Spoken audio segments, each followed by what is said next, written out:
After 47 Premier League games, Enzo Maresca has 83 points. At that stage, Frank Lampard had one more, 84.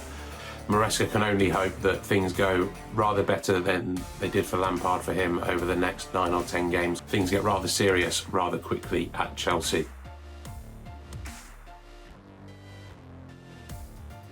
Hello and welcome to Sun Sports Chelsea YouTube channel. I'm Jack Rosser, part of the Chelsea team here at Sun Sport, and we're here for this week's edition of the Chelsea Files, where we take you behind the scenes at Stamford Bridge, the Cobham training ground, and anywhere else where there might be Chelsea stories going on this week.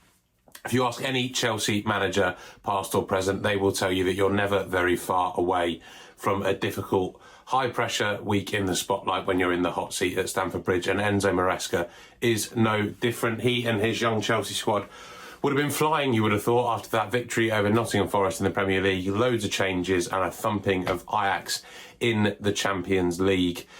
But that all came crashing down. There were 4 games won in a row, going for a 5th against newly promoted Sunderland. They go 1-0 up really early on through Alejandro Garnacho, his first goal for the club, which obviously you think all of this going great at that point, but they lose the lead and then lost the game in the 93rd minute. They could have gone second, but they slipped down to 9th in the Premier League by the end of the weekend. That has ramped up the pressure on Maresca this week. If things go badly against Wolves in the Carabao Cup, big rivals Tottenham Saturday at the weekend, and then they travel to Azerbaijan to face Karabag in the Champions League next week.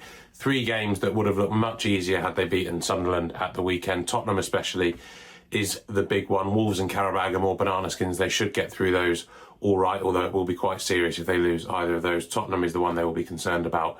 They've had some happy memories there in the last couple of years against a very welcoming and open and Postecoglou's Tottenham. You would think Thomas Frank's side will be rather more difficult to break down, something Chelsea have struggled with. Enzo Maresca's been speaking about that, creating chances against defences that are a bit more tightly packed. But the lead item on the files this week is around that pressure that could come his way, because if you look back to another Chelsea manager who had been thrown into this job very early in his coaching career, had a very young squad to deal with as well, Frank Lampard, the records are very, very close. After 47 Premier League games, Enzo Maresca has 83 points as Chelsea manager in the Premier League. At that stage, Frank Lampard had one more, 84. 10 games later, though, he was gone. He'd been sacked after a run of just 11 points from 10 games, 5 defeats in there in the Premier League as well. We're not saying that Enzo Maresca is heading for a big spiral and he's going to be sacked within 10 games, but it's a sign for him of how things can turn so quickly at Chelsea if you don't build on the success of your first season. Frank Lampard took Chelsea to an FA Cup final and was gone before the end of the next year.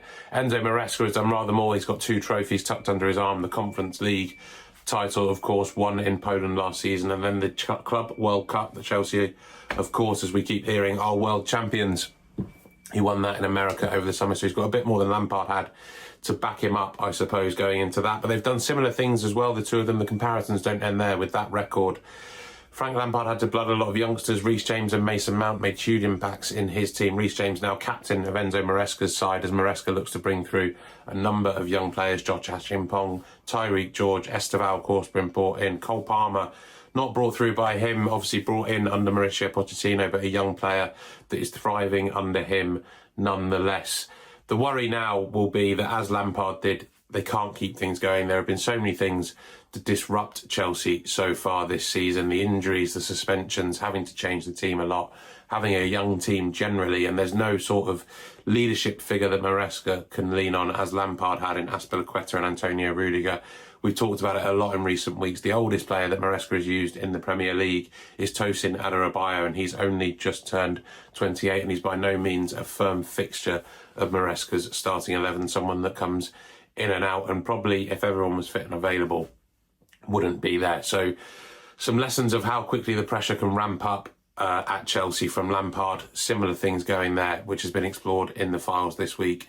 Maresca can only hope that things go rather better than they did for Lampard for him over the next 9 or 10 games, because while Chelsea, I mentioned, are 9th in the rather early Premier League table, we've only had 9 games. If they stay around there as we get to 15, 19 games, I think was when Lampard was dismissed, things get rather serious rather quickly at Chelsea. We've mentioned the defence chopping and changing, but the files as well this week contains a bit of good news for Chelsea fans. The injuries have been a big problem this year, none more so than Levi Colwill. He came back after the Club World Cup, having been an integral part of Enzo Maresca's team over the past season, becoming more and more important as the season went on, and looked in fine health and confidence at the Club World Cup. But that first training session back of that 2-week truncated pre-season, and he injured his ACL, a very long layoff. But the update we have had in the files this week is that he's aiming to play again this season, which is very good news for Chelsea and Chelsea fans, and things are back on track and bang on schedule, really, in terms of his recovery. Nothing too drastic at the moment in terms of training or running around or being on the grass, even with a ball. Much focus at the moment is on movement and how things are going with that, and we are told everything is going very well and he is bang on track at the moment. Be a big boost for Enzo Maresca if Colwill can come back into the team later in the season successfully, when things are really coming to a head in terms of whether that's chasing top four, maybe a title push, you never know, and other trophies. It would be great for Maresca if he can have Colwill in, and also good for Colwill's England hopes. He would have started the season wanting to be part of that squad going to the World Cup. It'll be a very, very big ask to get into Thomas Tuchel's plans coming in so late in the season if he does manage to stay on track with his recovery, but you can never rule anything out with things like this. So that's some good news for Chelsea. More good news that was sort of overlooked at the weekend because of how things unfolded was that Alejandro Garnacho got his first goal for the club. It's been a slow start to him for life at Chelsea since that move from Manchester United, but Maresca talking this week about maybe why that was, the fact that he was part of the bomb squad at Old Trafford. Chelsea are, of course, familiar with those situations themselves over the past couple of years, but Garnacho not training fully with Amarim's first team, training with a few players off to the side, and Maresca says he didn't arrive fully match fit or fully fit, ready to get going, and he's still slowly building up to that.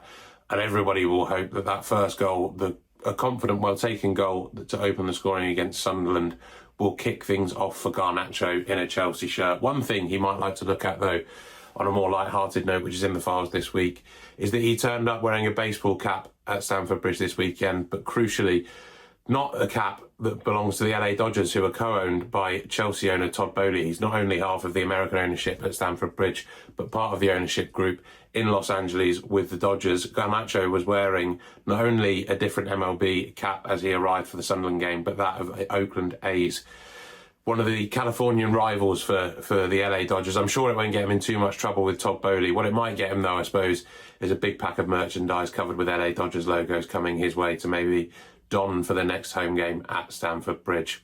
One other big thing over the past week was the success of the academy. Chelsea's fans always love seeing plenty of success when it comes to their young players, whether they've come through the academy, ones they've brought in like Esteval. The Ajax game was a fantastic example of what all these young players are capable of doing. We had Reggie Walsh becoming Chelsea's youngest ever player in the competition, and the record for the youngest goal scorer, Paul-Marc Joux, he grabbed it on 14 minutes, lost it again before half-time when Esteval converted that penalty.